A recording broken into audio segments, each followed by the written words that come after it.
साथियों, धीरज वाणी कार्यक्रम में आपका बहुत बहुत अभिनंदन, स्वागत, वंदन। यह धीरज वाणी म्यूजिकल सिस्टम निर्मल गुप्ता मेमोरियल विधिक एवं जन कल्याणकारी फाउंडेशन पंजीकृत की तरफ से आयोजित किया जाता है। इस सिस्टम का उद्देश्य केवल यह है कि हम धीरज वाणी के माध्यम से अपने सभी श्रोताओं को एक ज्ञानवर्धक विषयों पर चर्चा करते हैं। प्रयास यह करते हैं कि उनको किसी न किसी विषय पर कुछ अच्छा ज्ञानवर्धक बातों मिलें और उसका वो लाभ उठाएं। तो साथियों,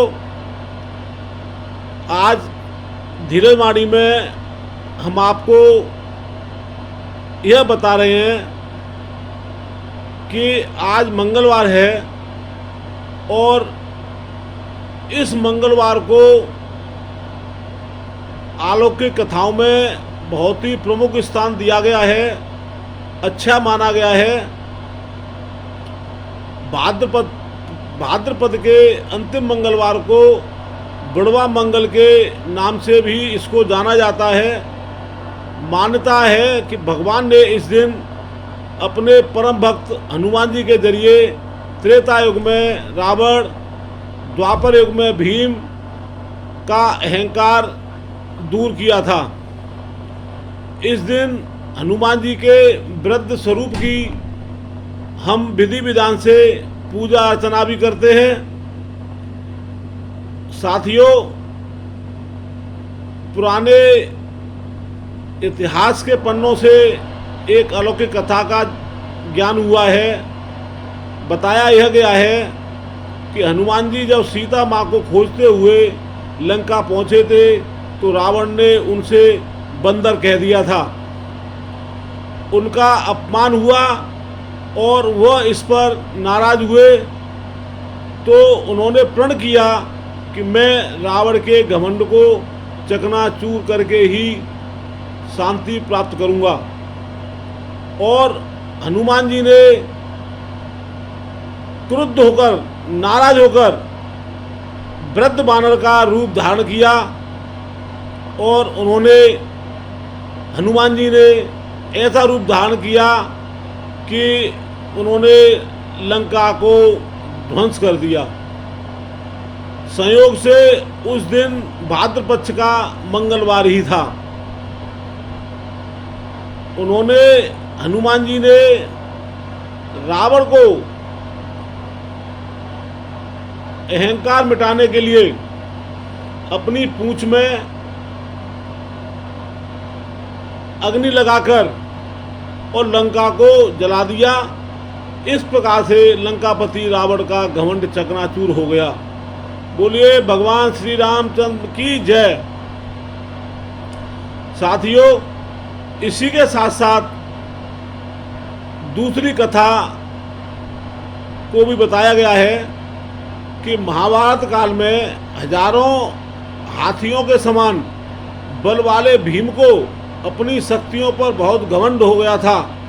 द्रौपदी की इच्छा पूरी करने के लिए भीम गंधमादन पर्वत की ओर जा रहे थे।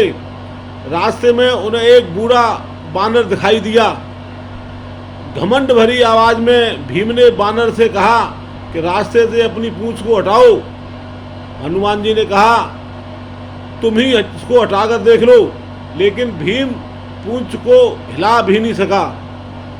भीम समझ गया कि यह कोई साधारण बानर नहीं है, यह दैवी रूप बानर है, साक्षात हनुमान जी का रूप है।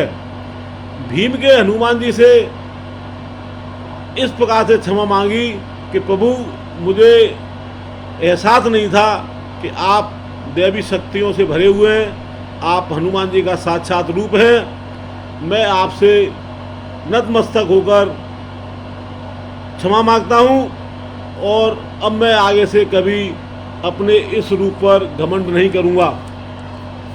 साथियों, इसके साथ साथ हम आपको यह भी बताएंगे कि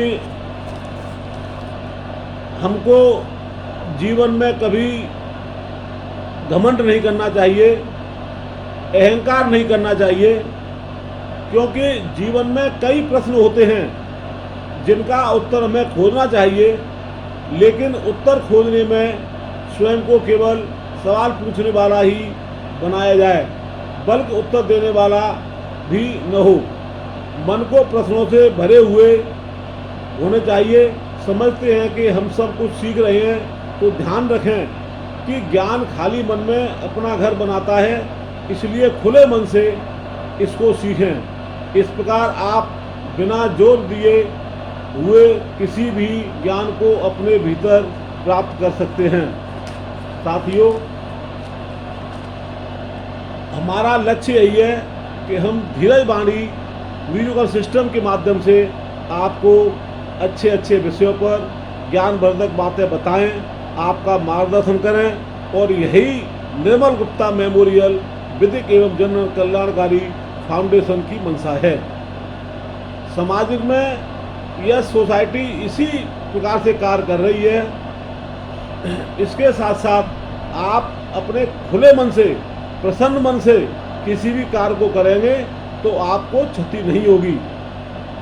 कहते हैं कि अर्जुन भगवान श्री कृष्ण से अपनी शंकाओं को लेकर प्रश्न पर प्रश्न करते चले गए, लेकिन उन्हें बात तब समझ में आई जब उनका मन पूरी तरह प्रश्नों से खाली हो गया। तो साथियों, आप अपने जीवन में लक्ष्य बनाएं कि हम अपने मन में कभी अहंकार नहीं पालेंगे, स्वच्छ मन से जिएंगे, स्वच्छ मन से अपने परिवार में समय देंगे, और इससे खुशहाली हमको प्राप्त होगी। तो साथियों, आज मंगलवार है, हनुमान जी का वार है, और जो कोई मन से अच्छे मन से बोले उसका बेड़ा पार है। जय सिया राम, जय सिया राम। बोल रामचंद्र भगवान की जय, बोल हनुमान जी महाराज की जय। जय जय श्री राधे, जय जय श्री कृष्ण।